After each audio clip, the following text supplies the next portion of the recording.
ya viral banget di sosial media berita-berita kisah tentang seorang pendaki wanita yang masih sekolah hilang 3 hari 2 malam di Gunung Slamet. Banyak banget dari para elang dan juga RJ Satset yang ngirim DM ke gua, mention di IG, di TikTok, "Bang, tolong dong undang Naomi." Nah, setelah kita berhasil kontak-kontakan dan tim gua memastikan kalau Naomi itu udah pulih, makanya hari ini gua langsung ada di Semarang. Halo Naomi. Halo Kak. Halo ibunya Naomi. Iya. Panggilnya siapa nih Bu? Bu Dwi aja. Bu Dwi. Makasih ya Bu udah mau jadi narasumber ya. Sekarang keadaan Naomi kayak gimana ya? Udah pulih? Tuhan udah lumayan dari kemarin. Udah gak terlalu kepikiran lagi sih Kak. Udah gak kepikiran? Puji Tuhannya. Kalau Bu Dwi tahu Naomi itu pertama kali ditemukan dari siapa? Iya, itu dari saya cari info. Dia kan dari hari Sabtu malam, dari jam 11 itu sudah saya telepon nggak bisa. Terus paginya saya coba telepon lagi nggak bisa sampai malam. Saya pertama kan dia pamitnya ke pelatihan pramuka, pasti dong saya carinya ke sekolah dulu ya, cari dari sekolah dulu. Saya tanya ke wali kelasnya dulu pertama. Wali kelasnya saya tanya nomor telepon guru pramukanya. Guru pramukanya saya tanya, ada kegiatan enggak? Tidak ada. Ada kegiatan tapi bukan hari itu, hari kemarin. Emang kenapa toh Bu? Anak saya enggak pulang dari hari ini. Loh, lah sudah berapa hari berarti? Sudah 2 hari. Lah izinnya kemana? Izinnya ke pelantikan itu. Terus saya minta, ya sudah kasih nomor itunya aja, pembinanya saja biar saya kontak sendiri. Pembinanya bilang, saya enggak tahu, memang enggak ada pelatihan. Oh, Coba berarti, nanti tak cari info dari berarti teman-teman. awalnya Naomi izin bukan untuk mendaki gunung. Iya. Ya, izinnya ke pelantikan, itu pun deket. Tahu-tahu kok, sangat deket sekali. Naomi katanya bertemu dengan burung ya? Iya, sempat ketemu sama burung juga di sana. Burung yang menunjukkan jalan. Burungnya kayak gimana? Burungnya itu tuh warnanya tuh coklat, kecil. Ya nggak kecil-kecil banget sih, ya, memang lumayan kecil. Terus juga paruhnya itu warnanya oranye, tapi kecoklatan juga. Jadi kayak burung-burung pendaki pada umumnya gitu loh. Nah itu. Dan dia muncul terus-terusan untuk menunjukkan jalan ya? Iya, mungkin buat nunjukin jalan ke saya juga kali ya. Kalau Naomi sendiri bertahan rasa lapar, haus itu gimana saat itu? Kalau buat nahan rasa lapar itu kan masih ada roti sisa kemarin yang pas saya bawa itu dari pertama. Itu gimana caranya lah ya buat dicukup-cukupin walaupun sebenarnya itu kurang banget. Kayak aku tuh pengen banget makan semua nih hari itu juga. Tapi aku harus mikir, aku nggak tahu aku ada berapa lama di sini. Siapa tahu masih berapa lama, masih 3 hari atau 4 hari lagi baru ditemuin, kan nggak ada yang tahu kan. Terus kalau misalnya buat air tuh di bawah di hutan itu tuh ada kayak apa ya Kak, ada kayak sungai tapi kecil gitu. Buat sumber airnya tuh ambil dari situ gitu. Oke, jadi katanya pas Naomi hilang itu ulang tahun ke-17-nya Bu? Iya bener, tanggal 4 itu dia ulang tahun. Sorenya pulang dari magang, saya kasih KTP. Selasa Sabtunya dia pergi. Iya bisa pas gitu ya, sebuah kebetulan ya. Iya makanya. Terakhir nih sebelum kita cerita Naomi ya kisahnya ya, katanya Ibu pas terakhir ketemu Naomi sampai pulang ke rumah tuh sempat merinding ya? Iya merinding Mas. Nggak tahu kenapa, pokoknya setiap saya pegang dia rasanya merinding. Saya pegang dia rasanya merinding. Tapi saya lawan dengan berdoa. Oke, nanti akan kita bahas di segmen ketika ibunya Naomi muncul lagi. Dan seperti biasa, kalau di RJL itu nggak ada narasumber, kita suruh tambah-tambahin ceritanya. Langsung aja kita mulai. Berikut adalah ceritanya.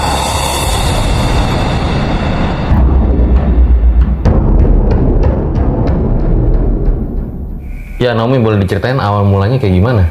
Awal mulanya kejadian itu kan saya kan sebenarnya izin sama mama kan bukan muncak ya Kak. Izinnya tuh ada acara kegiatan organisasi gitu kan ya. Karena soalnya udah sempat izin sama mama, mah boleh nggak muncak? Nggak boleh, mama bilang gitu.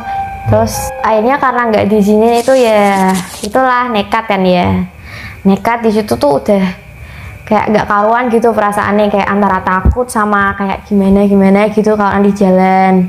Terus ya karena udah janji juga sih ya sama yang pihak tripnya udah bayar juga ke sananya, jadi kan mau batalin juga takutnya uangnya nggak balik gitu. Nah habis itu saya tuh kumpul di base camp itu pukul 9, sampai sana, sampai Purbalingga tuh pukul 9 kan.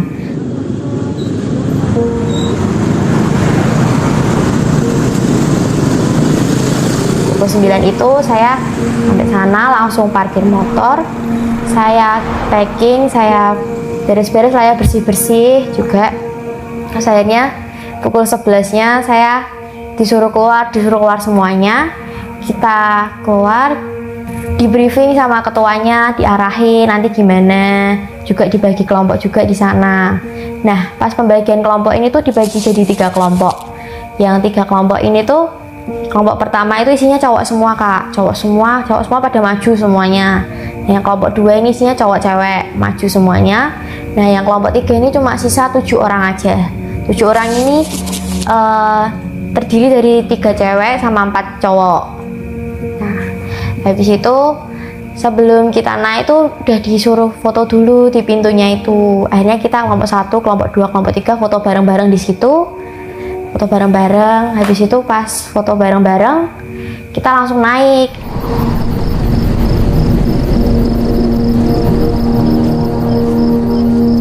Langsung naik, kelompok 1 maju duluan, kelompok 2 maju duluan. Nah terakhir tuh kelompok 3 kan kak. Udah maju. Habis itu pas di jalan juga lancar-lancar aja sih sebenarnya sampai ini 1. Kelompok apa sebenarnya? Maksudnya temen sekolah kah atau apa? Enggak sih, pemilihan kelompoknya ini tuh bebas. Jadi terserah mau sama siapa aja, mau maju yang mana dulu juga bebas gitu. Tapi ini teman-teman kenal semua? Saya nggak kenal sama sekali gitu. Jadi kita kenalan di jalan gitu loh. Nah, pas dari perjalanan dari pintu itu ke pos 1 aman-aman aja sih. Pos 1 itu lumayan lama ya kak jalannya, sekitar hampir 1,5 jaman. Kita sampai 1,5 jam, berarti sampai sana tuh mungkin sekitar setengah satuan. Setengah 1 di pos 1 itu masih tetap 7 anggota itu. Di pos 1 kita istirahat, kita makan, kita minum, cerita-cerita. Nah di pos 1 ini tuh sebenarnya kita istirahat itu lumayan lama karena kan capek juga ya, perjalanan hampir 1,5 jam. Dari sana lama. Habis itu kalau yang lainnya udah lumayan enakan, kita naik, kita udah mulai jalan ke pos 2. Nah pas di jalan pos 2 ini tuh udah pada mulai kekuras kan ya energinya, jadi kita jalannya mulai pelan-pelan, terus juga mulai kepisah sama yang lain, antara satu sama yang lain. Tapi untungnya kita tetap dua sama satu sih gitu, karena saya berempat sama yang lain yang itu. Kita naik sampai pos 2. Sampai pos 2 kita juga masih ketemu sama yang 3 tadi yang naik duluan. Jadi kita di pos 2 tuh masih bertujuh. Tuh. Jadi kelompoknya mencar-mencar udah mulai dari awal ya? Ya udah mulai mencar-mencar dari awal, udah nggak jadi satu lagi. Pas di pos 2 juga istirahatnya juga lumayan lama sih.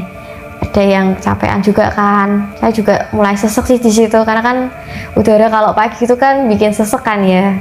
Ini kita istirahat lumayan lama di situ. Kita makan, kita minum. Habis itu kita udah mulai nanjak lagi ke pos 3. Di pos 3 ini juga sama, mulai kepisah-pisah lagi sama anggota-anggotanya tadi. Terus habis itu kita udah sampai di pos 3, kita ketemu sama yang tadi lagi, sama teman-teman yang bertujuh tadi. Kita istirahat, kita makan, kita minum. Saya juga sempat tidur tahu di pos 3 kak. Karena kan juga udaranya dingin banget kan ya di sana, jadi ketiduran. Habis itu udah mulai enakan badannya, saya juga udah gak ngantuk lah ya, intinya saya tuh ngantuk banget kak karena nggak sempat tidur kan. Akhirnya kita lanjut lagi jalan ke pos 4. Di pos 4 juga gitu, udah mulai misa-misa, jalannya juga udah nggak kayak trek-trek lain, udah mulai nanjak-nanjak juga jalannya. Tapi ya lumayan lah ya daripada pos 1 tadi gitu. Akhirnya kita sampai pos 4. Nah sebelum di pos 4 ini tuh saya sempat istirahat sebentar di situ tuh sambil nunggunya di belakang tadi kan kak.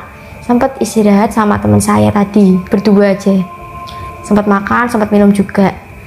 Nah, di sini tuh lagi ngelamun gitu kan, tiba-tiba dia tuh bilang, main peta umpet yuk.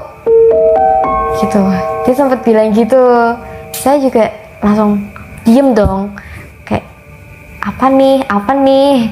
Saya sempat kaget dulu gitu. Terus aku bilang gini, jangan bercanda gitu kan, takutnya kan ada apa-apa gitu kan. Terus akhirnya karena saya nggak menghiraukan apapun, akhirnya kita lanjut jalan lagi. Main petak umpet di gunung ya? Ya gitu deh. Juga agak kaget juga sih pas dia bilang kayak gitu. Terus habis itu kita lanjut jalan lagi ke pos 4-nya itu. Terus sampai pos 4 kita istirahat, kita makan, kita minum lagi. Tapi udah misah gitu loh Kak sama yang tadi, jadi tinggal kita berempat aja ini sampai pos 4-nya itu, udah nggak sama yang 3 tadi. Terus juga pas di situ juga ketiduran lagi sih sayanya, karena kan ngantuk sekali kan Kak di sana sambil nunggu yang 2 tadi. Nah habis itu udah ketemu saya yang 2 tadi, kita udah mulai bincang-bincang lagi, ngobrol-ngobrol santai. Habis itu kita juga udah enakan lah ya badannya, udah enakan lagi, kita mulai jalan lagi ke pos 5.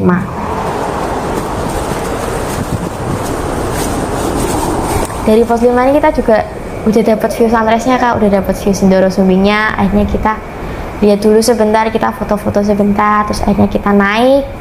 Kita sampai juga di pos 9. Akhirnya sampai juga di pos 9, di situ kita udah ketemu sama rombongan yang kelompok 1 tadi. Juga mereka udah mulai turun juga kan, itu sekitar pukul 11-an ya Kak. Nah habis itu sekitar pukul setengah 12-an atau jam 12-an kita mulai naik ke puncaknya. Kita udah mulai jalan ke puncaknya, terus ketemu juga sama ketua pendakiannya itu Kak Frisnya. Dibilangin sama Kak Frisnya jangan lama-lama di sana. Oh iya Kak, siap, nanti kita cepet kok, habis foto langsung turun.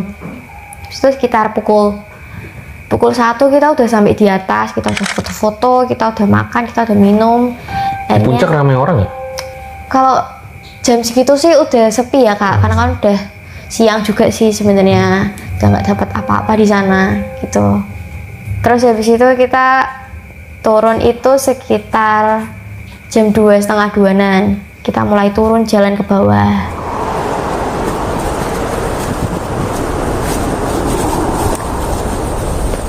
Nah, pas ini tuh kan berarti kan sisa 4 orang kan Kak, sisa 4 orang, saya, yang cowok ini 1, sama yang cewek cowok ini 2. Yang pertama turun itu yang cowok ini, yang cowok turun, saya nyusul cowok ini, pikir saya bisa nyusul kan. Tapi ternyata saya tuh nggak kuat, dan saya udah mulai sesek juga kan. Akhirnya saya menunggu yang 2 orang ini. 2 orang ini pas saya nengok ke belakang tuh masih ada orangnya. Oke, saya akhirnya ngadep lagi ke depan sambil lihat sekitar. Nah yang kedua saya nengok juga masih ada orangnya. Masih ada orangnya. Nah yang ketiga kali saya nengok ini udah nggak ada lagi orangnya. Jadi tadi jaraknya deket orangnya, terus tiba-tiba hilang? Iya, jaraknya tuh lumayan deket gitu loh, tapi terus kok tiba-tiba hilang. Di situ saya udah panik duluan, saya minta tolong. Terus saya juga sempet naik dulu sama, saya pikir saya kan alah deket kok ya, saya bisa naik, siapa tahu masih ada orang di atas. Tapi ternyata tuh nggak bisa, saya nggak bisa naik. Jadi tuh puncaknya tuh semakin saya naik, dia tuh juga makin naik gitu loh Kak. Jadi kayak nggak kekejar gitu puncaknya. Terus akhirnya saya turun dulu, saya kayak berusaha mencerna ini tuh jalannya gimana. Terus saya juga sempat berdoa dulu di situ, saya sempat marah dulu lah sama diri sendiri, kok bisa sih kayak gini. Ini nyalain diri sendiri dulu awalnya. Terus habis itu pas saya udah agak mendingan lah ya badannya, udah agak fresh pikirannya, saya coba turun ke bawah. Nah pas saya turun ke bawah ini, saya tuh sempat ngelihat ibu-ibu pakai baju hijau. Ibu-ibu ini tuh ngasih makan burung. Burungnya itu juga warna hijau Kak. Burungnya warna hijau. Pas saya deketin ibunya itu tuh bukan ibu-ibu ternyata, tapi kayak apa ya, tubuhan tapi menyerupai ibu-ibu itu. Jadi bukan ibu-ibu. Burungnya pun juga bukan burung. tapi tumbuhan juga. Aneh gitu. Terus karena saya udah takut juga kan ya, udah takut, akhirnya saya milih naik lagi kembali ke tempat tadi. Saya udah kayak, ya Tuhan ini gimana, ya Tuhan ini gimana, kok bisa kayak gini. Habis itu saya kayak pikirannya tuh bener-bener kacau di situ kan Kak, udah nggak bisa nemuin apa-apa lagi, udah nggak bisa nemuin orang lagi. Terus akhirnya saya coba naik, saya istirahat dulu sebentar sambil mencerna. Itu kalau udah mendingan banget badannya, akhirnya saya turun lagi. Saya coba turun lagi, kalau tadi kan saya kan ke arah kanan, nah ini saya coba ke arah kiri. Ke arah kiri ini, saya tuh ngelihat kayak klinik gitu. Ada klinik di atas gunung? Nah itu makanya saya bingung, ada klinik di sini. Wah siapa tahu ada orang gitu kan. Saya coba lah ke situ. Nah pas saya deketin ini, ternyata itu bukan klinik. Itu tuh bukan klinik, tapi itu semacam apa ya Kak? Itu sih material-material aja. Bekas bangunan? Iya, tapi dari besi gitu. Dari besi gitu. Saya udah kayak, udah nggak ada harapan lagi nih. Udah nggak ada harapan lagi. Habis itu saya coba telusuri itu kan jalanannya. Jalanannya itu tuh rumput tinggi-tinggi. Saya kayak coba lari di situ. Terus habis itu saya ketemu sama pagar. Dia itu tinggi pagernya. Terus juga ada penutupnya gitu. Jadi kayak di situ, ini tuh apa? Saya kayak berhenti dulu tuh. Ini apa? Kok kayak gini pagernya? Kalau pagernya biasa kan bisa dibuka gitu kan. Ini nggak bisa dibuka. Akhirnya saya nggak berani deketin itu. Saya nggak berani deketin apapun. Akhirnya saya pilih naik. Pokoknya gimana caranya harus naik, walaupun harus jatuh berulang kali. Saya tetap bangun lagi. Saya naik lagi. Saya nggak mau di sini. Akhirnya saya naik. Saya duduk lagi. Saya berusaha mencerna ini. Tuhan, kok bisa kayak gini? Harusnya tuh nggak gini Tuhan jalannya, kok bisa kayak gini sih? Habis itu karena hari udah mulai sore, saya pikirannya udah kacau juga kan Kak. Akhirnya saya jalan ke arah kiri. Kalau dari saya arah turun itu saya jalan ke arah kiri, ketemu hutan itu. Saya duduk di situ. Saya ngelihat depan saya tuh ada kayak bukitnya tuh gak cuma satu tapi dua itu. Saya kayak mikir, kayaknya tadi pagi tuh nggak gini deh, kayaknya tadi pagi tuh cuma satu deh bukitnya, kok sekarang jadi dua ya? Apa tadi pagi aku nggak ngeliat bukit yang satunya ini? Mungkin karena saya ngeliatnya cuma sekilas ya, jadi saya mikirnya kayak gitu kan ya Kak. Nah abis saya mikir kayak gitu, ya udahlah ya, kayak pikir ya udah mungkin kebetulan aja. Habis itu saya coba lagi kembali ke tempat saya tadi awal. Saya kagetnya nih ada orang di situ. Saya di situ ketemu 4 orang anak kecil. 3 anak kecil sih ya, untuk ukuran SMP SD lah Kak. Itu tuh mereka pakai baju putih semuanya, wajah mereka tuh bener-bener putih, terus matanya itu kotak hitam. Nah yang saya kagetnya ini tuh, di sini tuh ada salah satu dari mereka yang mirip sama adik sepupu saya. Cewek, cowok? Cewek. Itu cewek, adik sepupu saya itu cewek kan Kak. Di sini tuh saya tiba-tiba tuh dapat pikiran gini. Saya itu disuruh jaga adik saya ini karena dia bukan tinggal di Semarang. Saya disuruh jaga dia tinggal di Semarang sama ayahnya, tapi ayahnya tuh kayak maksa saya buat jaga dia ini, tapi dia tuh nggak mau kalau saya jaga. Di situ saya spontan tanya, maumu tuh apa? Kalau kamu mau aku meninggal besok pun aku bisa sekarang. Saya langsung nggak tahu kenapa saya bisa spontan kayak ngatain gitu. Saya langsung ngomong gitu. Kamu ngomong sama anak kecil yang ada di hutan gunung? Iya, saya nggak tahu kenapa Kak. Itu spontan Kak, serius. Habis itu kayak dia itu bilang gini, saya bilang gini, kamu nggak suka aku jaga kamu bisa bilang sama papamu nanti. Kalau kamu bilang aja, aku nggak suka dijaga sama Kak Vio, jangan sama Kak Vio. Jadi, saya bilang gitu. Habis itu dia tuh awalnya tuh kan kayak nyeringai gitu kan Kak, tapi pas lama-lama tuh wajahnya tuh kayak murung. Jadi kayak wajahnya tuh menyedihkan banget gitu loh. Nggak sama kayak pas pertama kali dia lihat saya gitu. Habis itu karena saya ngerasa dia udah nggak bisa lagi dia bicara, dia udah nggak ada jawaban dari dia ini, akhirnya saya milih buat istirahat lah, capek juga kan. Akhirnya saya duduk, saya cari tempat buat tidur di sana. Hari juga udah mulai maghrib.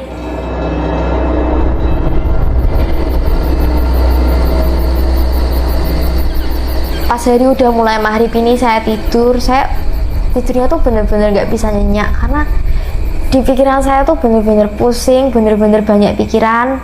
Gimana sih caranya biar bisa pulang? Aku nih udah nggak bisa mikir apa lagi. Di situ saya udah mulai bersyukur, Tuhan ini tuh gimana caranya biar saya bisa pulang. Saya tuh pengen pulang, pengen ketemu mama papa, pengen minta maaf sama mereka karena kan saya bohongin mereka kan ya kak gitu. Saya pokoknya udah ngerasa bersalah banget lah sama mereka ini.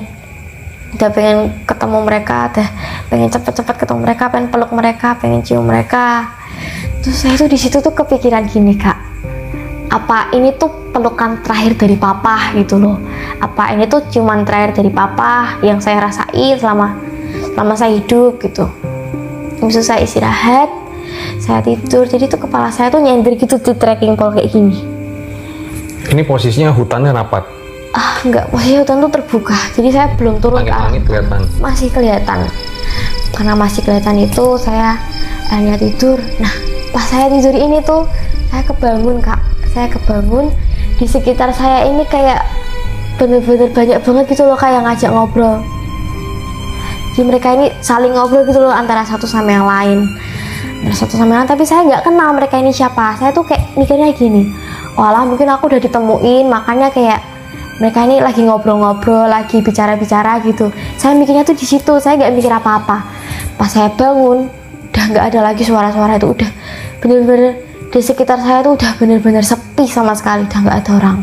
Itu manusia yang ngobrol kayak manusia gitu? Iya, sih ngobrol kayak pembicaraan biasa, tapi saya udah nggak paham gitu loh. Mereka tuh bicarain apa di situ. Sumpah dari tadi saya merinding loh, nggak tahu kenapa ya. Mungkin juga karena itu masih jadi gitu deh kak. Jadi saya udah bener-bener takut juga kan di situ. Terus saya berdoa sama Tuhan, Tuhan tolong saya, Tuhan tolong saya. Di situ akhirnya saya udah kepikiran buat nyerah. Tuhan kalau memang ini jalannya, ya udah saya udah lelah, saya udah capek. Tolong saya Tuhan, tolong saya. Jadi saya tuh tetap berdoa di situ walaupun saya udah bilang saya nyerah, tapi saya tetap berdoa, tetap minta bantuan sama Tuhan. Habis itu saya coba tidur lagi kan kak, karena tadi kan awalnya kan saya kan tidurnya kan nyender di trekking pole kan ya. Akhirnya saya coba buat tidur yang benar-benar tidur, kepala saya tuh nyender di batu gitu. Pas saya coba tidur lagi, saya tuh kayak ngerasa di sebelah saya tuh ada sesuatu. Pas saya lihat tuh kayak, pas saya senterin ya, itu tuh di sekitar saya tuh banyak banget pohon kecil-kecil gitu, sekitar seginian lah ya, kayak seginian. Itu pohon kan warnanya hijau kan ya kak, hijau. Nah, pas nggak saya senterin, ini tuh berubah jadi boneka. Saya kaget tuh, loh, kok gini? Saya jadi agak menjauh gitu kan posisinya. Saya juga sempat kaget. Nah, yang bikin saya kaget itu tuh salah satu di antara boneka-boneka itu tuh ada salah satu boneka yang nyeramin banget. Itu tuh dia tuh, bentuknya sudah tidak bisa saya deskripsikan lagi dengan kata-kata. Dia itu nunjuk ke arah saya. Saya langsung kepikiran sama sosok yang menyerupai adik sepupu saya tadi. Saya langsung bilang, ini semua tuh buat apa? Aku tuh gak takut sama kayak ginian. Tolong bawa pergi. Aku udah gak mempan lah kayak gini tuh. Bener-bener udah gak bisa mikir apa-apa lagi kan selain kedinginan. Bener-bener disitu kedinginan. Saya bilang gitu sama adik sepupu saya, dan bener aja pas saya bangun udah gak ada lagi mereka semua. Pas saya senterin juga udah gak ada lagi boneka-boneka ataupun pohon-pohon itu di sekitar saya. Bonekanya kayak gimana? Bonekanya yang banyak dulu deh.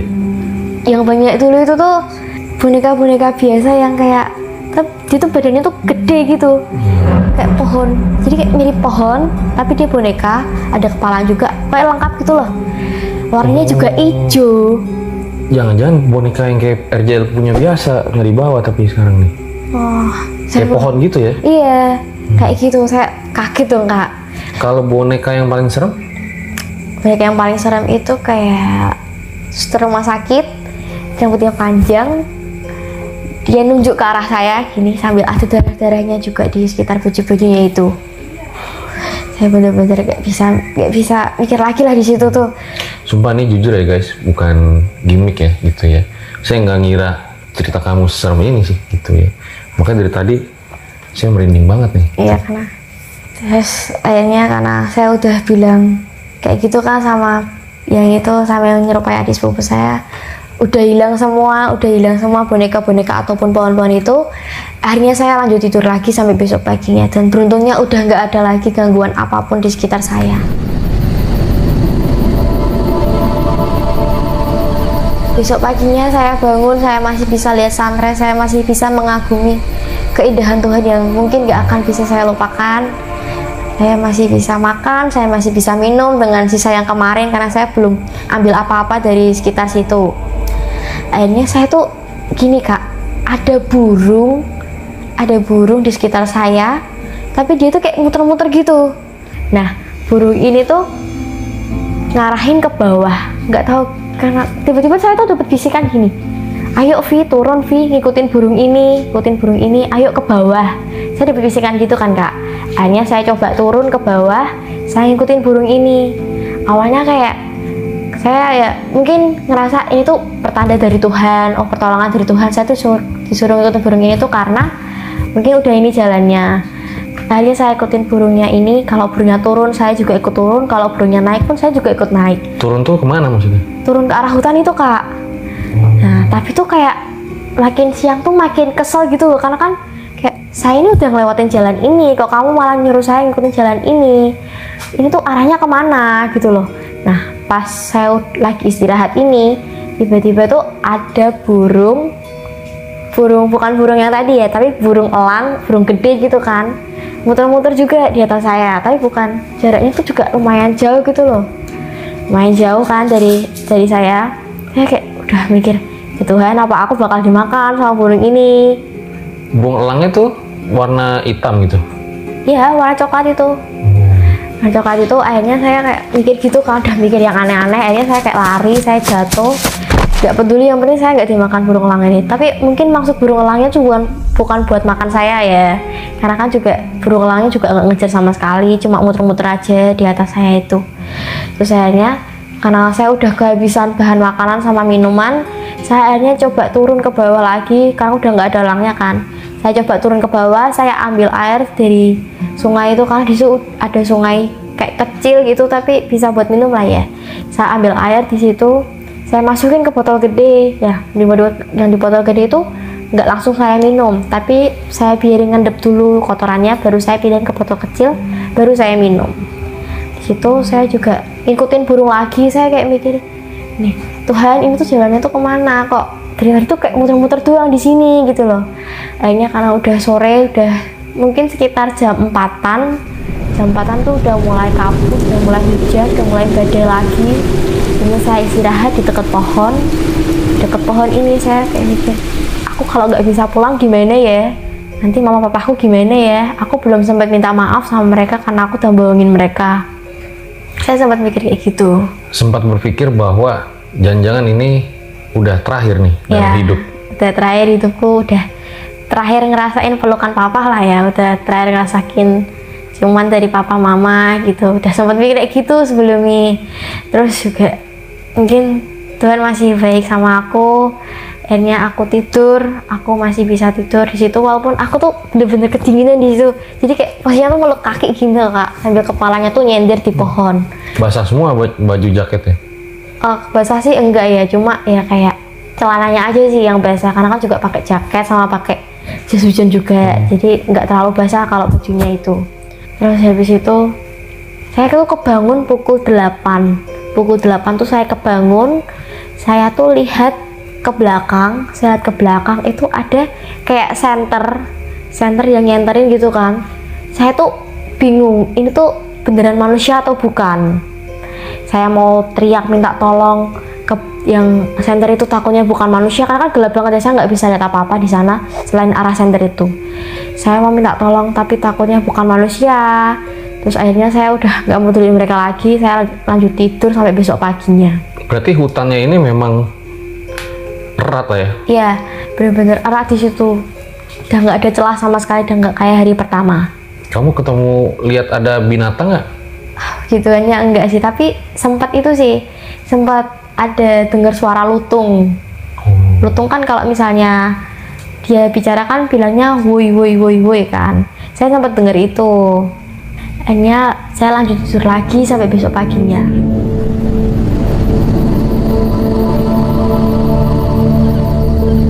Akhirnya besok paginya saya lihat sunrise lagi, masih bersyukur lah ya dikasih sehat sama Tuhan sampai hari itu, walaupun ya kayak kekurangan makan sama minum lah ya. Akhirnya saya makan, minum, terus istirahat sebentar, baru setengah 8 paginya saya coba lagi buat jalan. Ada burung lagi Kak, tapi kali ini burungnya 3 langsung. Burung yang sama? Ya, burung yang sama. Warnanya sama? Sama ya, ada satu burung yang bener-bener nungguin saya. Kalau saya berhenti, dia juga ikut berhenti deket saya. Itu tuh burungnya itu yang kedua itu masih di atas kan, masih di pohon-pohon gitu loh, tapi yang ini tuh bener-bener kayak nungguin saya. Kalau misalnya saya berhenti, dia juga ikut berhenti. Saya tuh diarahin ke arah kanan. Kalau arah kanan itu tuh sebenarnya saya sempat mikir gini, kalau arah kanan kan aku balik ke yang kemarin lagi, kenapa aku diarahin ke sini? Ternyata tuh enggak Kak, ini tuh bener-bener jalan tuh enggak kayak yang kemarin saya lewatin, bener-bener beda. Kalau kemarin tuh saya tuh ngelewatinnya tuh kayak apa ya, kayak jalan yang bener-bener rapet gitu kan, tapi kemarin tuh jalannya tuh nggak kayak gitu. Jalannya tuh bener-bener akar semua jalannya. Kalau misalnya saya salah injek, itu tuh jatuh ke bawah. Untungnya saya sempet mau jatuh, tapi saya pegangan erat. Terus saya udah capek banget kan ya Kak, akhirnya jam 9 saya istirahat di situ, saya makan lagi, saya minum lagi. Saya juga sempat tidur tuh di situ, sempat tidur sampai jam 10 kurang saya tidur. Berarti bahaya banget ya kalau diinjak bisa jatuh. Iya, kalau diinjak bisa jatuh ke bawah itu. Jurang itu? Kalau dibilang jurang sih enggak ya, tapi lebih kayak apa ya? Lobang? Iya, kayak lubang gitu. Ih. Nah, habis saya tidur itu saya bangun sekitar jam 10 kurang. Nah, jam 10 kurang ini saya tuh disuruh ngikutin burung lagi. Burungnya naik. Burungnya tuh tinggal satu aja. Burungnya 2 ini nggak tahu kemana. Burungnya tinggal satu aja. Saya mau naik nih, saya mau cari jalan yang aman gitu loh Kak, buat saya duduk karena udah sesek juga dadanya. Akhirnya saya duduk dapat tempat enak. Nah, jam 10-nya saya tuh dengar suara gini, Mbak Viola, kamu di mana? Saya di situ langsung teriak, di sini Pak, saya di sini. Saya spontan langsung teriak gitu kan. Saya di situ langsung bersyukur, lega, plong, hatinya langsung udah nggak mikirin apa-apa lagi. Yang penting saya selamat, saya pasti bisa selamat. Yo, semangat! Suara terus! Alhamdulillah, Survivor sudah bersuara terus! Akhirnya saya teriak lagi, Pak, tolong saya di sini. Akhirnya bener, ketemu sama bapaknya, saya bilang, Pak, kalau misalnya saya turun boleh nggak ya? Saya mau turun. Ya kan takut nyusahin juga kan Pak, kalau misalnya saya di atas. Bapaknya bilang, jangan Mbak, kamu di bawah, kamu di atas aja, saya aja yang naik. Oh ya Pak, hati-hati.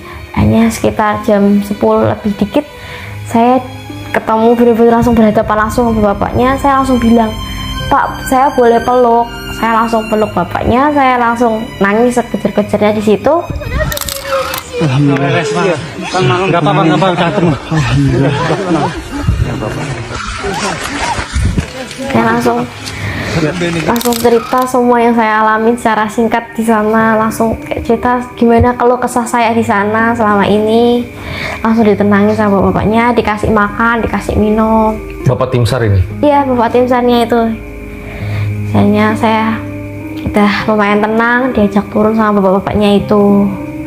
Nah, pas di sini tuh saya sempat ceritakan Kak, ketika saya sempat ceritakan kalau bukitnya itu ada 2.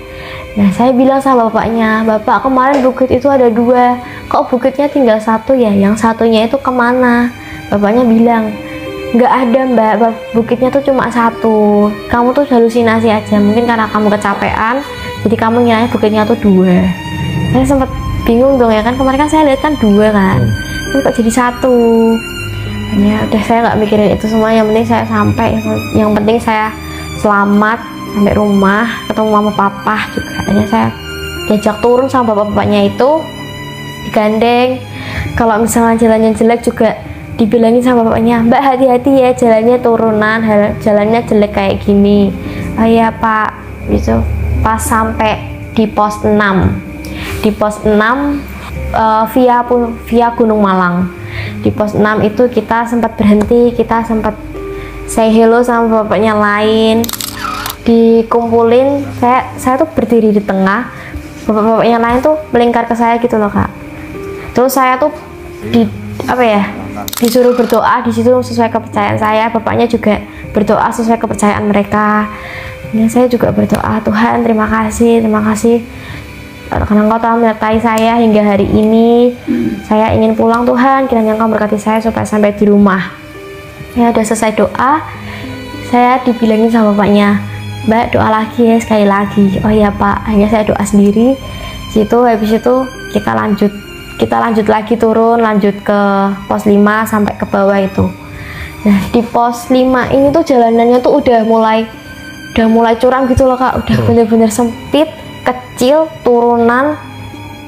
Pokoknya kalau misalnya kita ke salah jalan dikit tuh udah langsung kepleset, udah langsung ke itu sih, nggak ke jurang ya, tapi ke pokoknya kayak turunan gitu kan.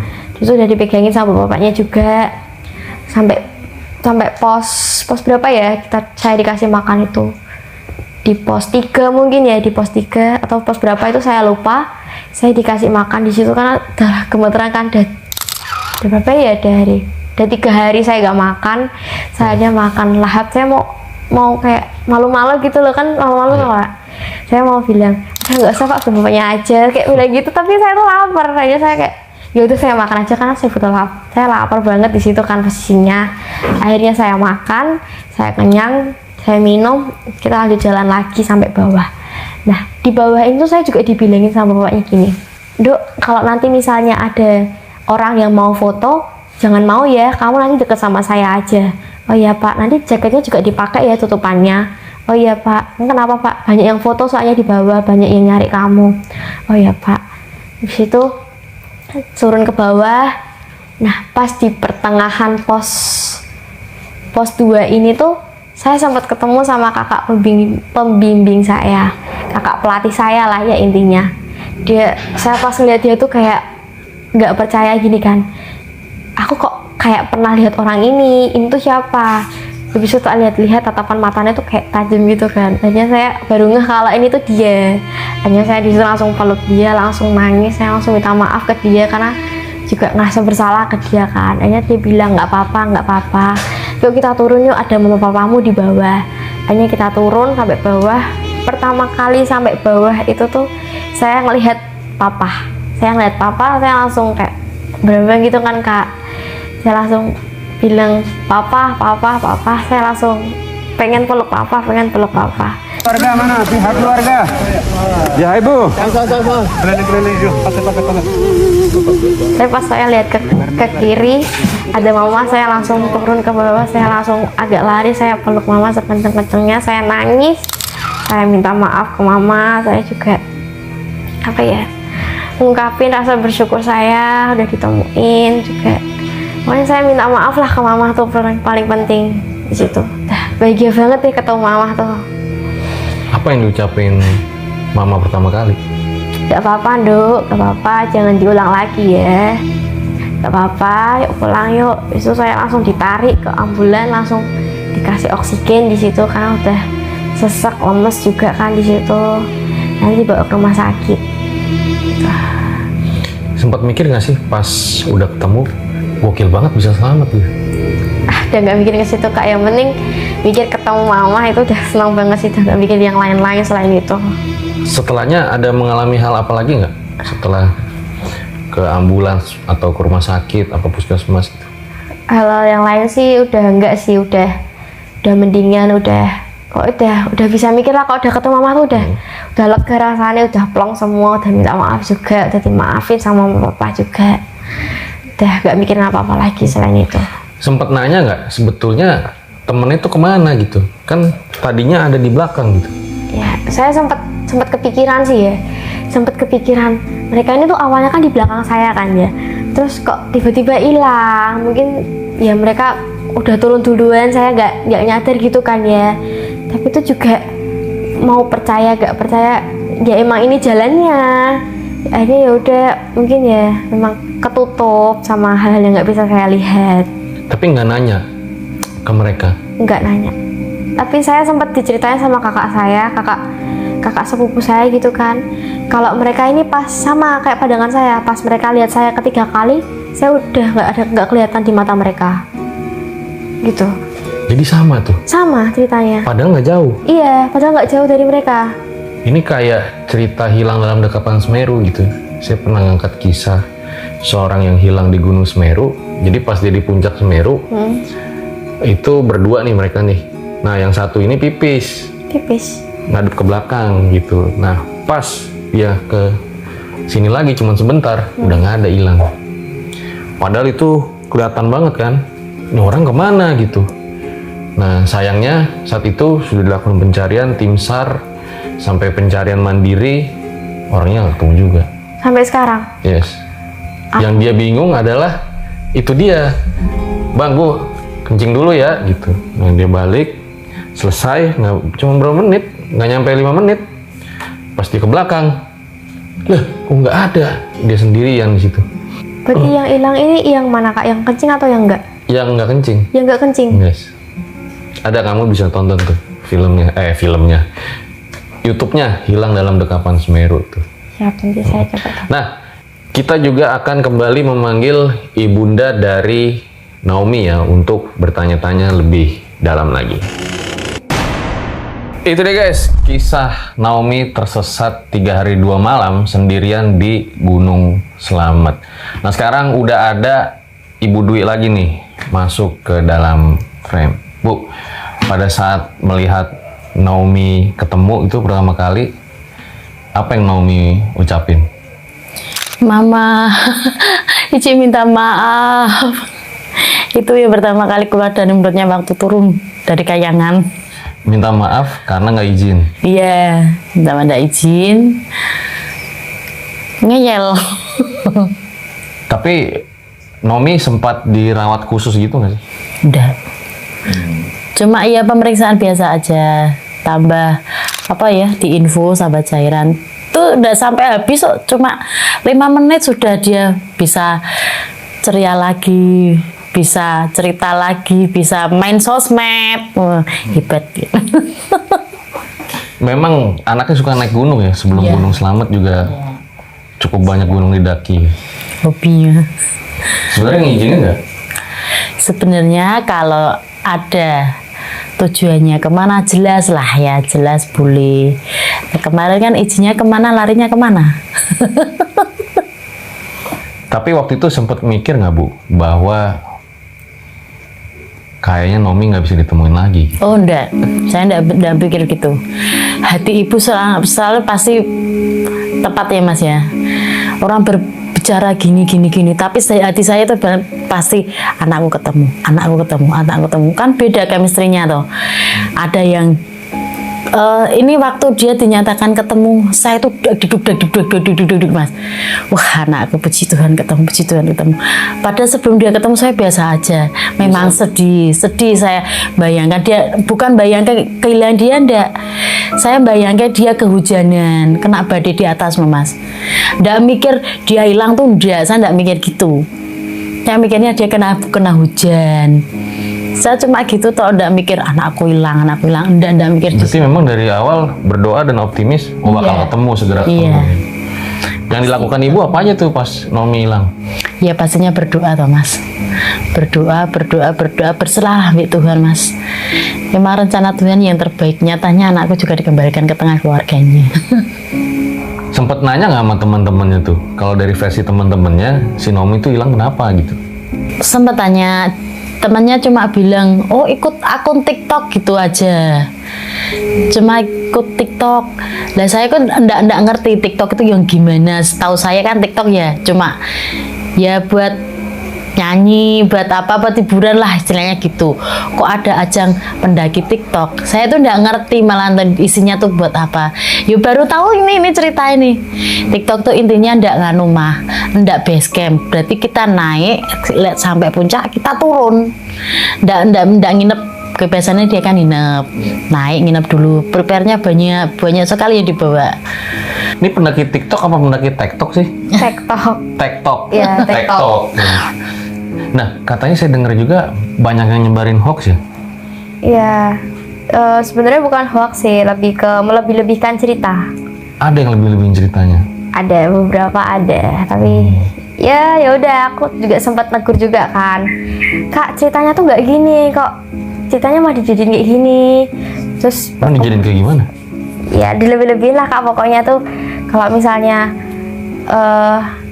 ada cerita yang nggak saya sebutin di sini tapi disebutin dulu sama dia gitu loh. Jadi kan saya kayak, loh aku nih nggak menceritakan ini ke kamu, kok kamu malah nyeritain ini tuh nggak bener, malah kayak kesannya malah mencoreng nama baik saya gitu loh Kak. Takutnya kan kalau dilihat versi orang tuh kayak gak enak gitu loh. Kemarin tuh aku nggak diceritain gini kok kamu diceritain gini sih, takutnya malah jadi kayak gitu kan Kak. Sempat negur orang itu juga. Pesannya apa Bu yang suka ngelebih-lebihin cerita anaknya? Sebelum kalian berkomentar, please deh, lebih baik cari dulu infonya dari narasumbernya biar tidak terjadi simpang siur. Kalau sudah terjadi simpang siur kan tidak enak dikiranya kita mau ngomong gini, ternyata kalian berpikir begitu.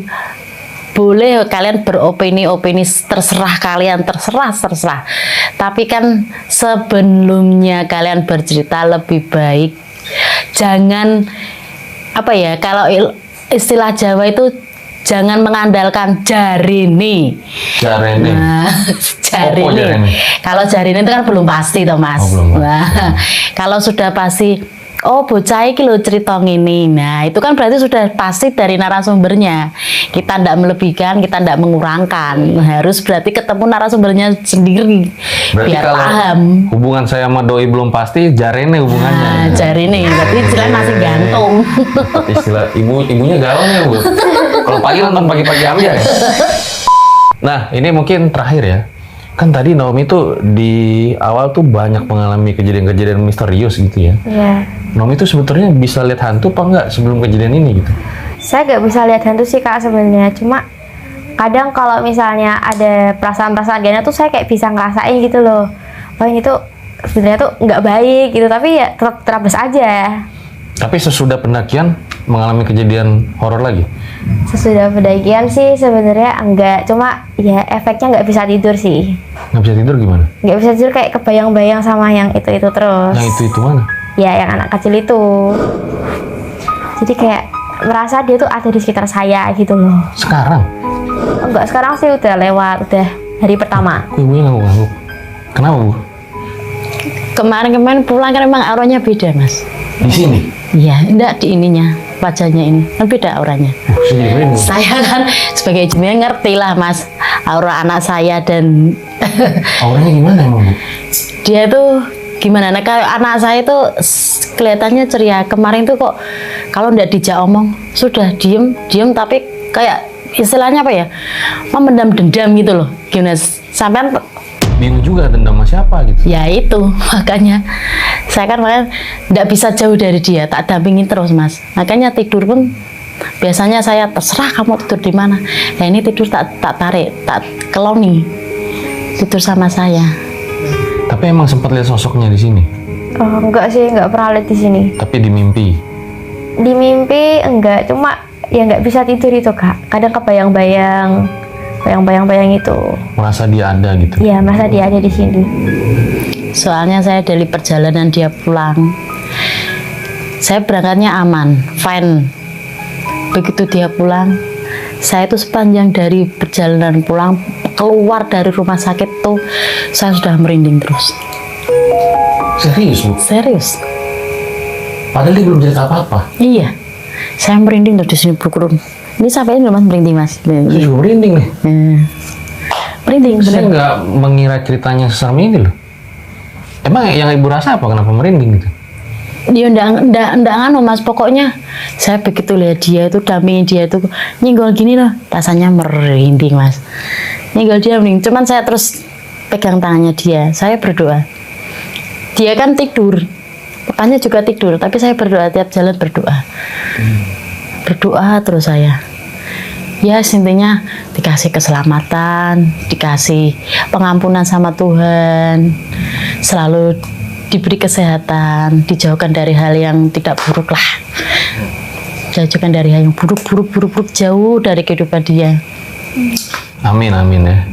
Mungkin di sini kan ada ibu nih, ada yang mau disampaikan nggak dari Naomi? Jadi mama minta maaf sih Ma, kalau misalnya kemarin nakal sama mama, nggak nurut juga. Pokoknya minta maaf Cici, kalau misalnya Cici sering ngelawan mama juga, sering marah-marah. Minta maaf. Iya, dimaafin. Sekarang kamu tahu kan, mama ngomong, mama cerewet bukan mama galak, tapi mama sayang sama kamu. Mama, papa pengen kamu jadi anak yang baik, Nok. Kamu bisa jadi pemimpin adikmu. Adikmu masih kecil-kecil, kamu jadi panutan adikmu. Kalau kamu jalannya salah, adikmu juga ngikuti jalannya salah. Oke, sekarang kamu sudah bisa belajar ya. Kamu kan tambah umur, tambah dewasa, tambah pemikirannya yang lebih luas lagi. Lingkunganmu kan bukan sini tok, di luar banyak. Dan kamu bisa ambil baik buruknya. Oke? Iya. Luar biasa ya. Saya jadi ingat ibu saya di rumah nih. Karena emang seumuran ini Bu, saya dulu juga kalau pergi itu suka nggak minta izin sama ibu gitu.